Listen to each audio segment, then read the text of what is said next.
বৃদ্ধ চাষি ও ষাঁড়ের গল্প। এক গ্রামে বাস করত এক বৃদ্ধ চাষি ও তার ষাঁড়।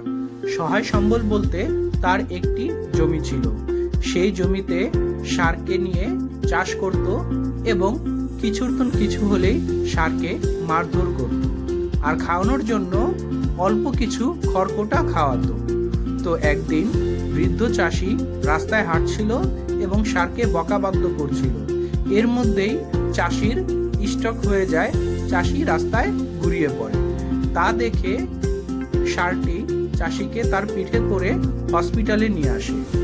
হসপিটালে নিয়ে আসার পরে ডাক্তারবাবুরা তার ট্রিটমেন্ট করে, তার চিকিৎসা করে এবং বৃদ্ধ চাষি সুস্থ হয়। তা দেখে বৃদ্ধ চাষি তার ভুল বুঝতে পারে এবং ষাঁড়টিকে ধরে আদর করতে থাকে, বলে তুই ছাড়া আর আমার কেউই নেই। তো ছোট্ট বন্ধুরা, বৃদ্ধ চাষি ও ষাঁড়ের গল্প তোমাদের কেমন লাগলো কমেন্ট করে জানাও।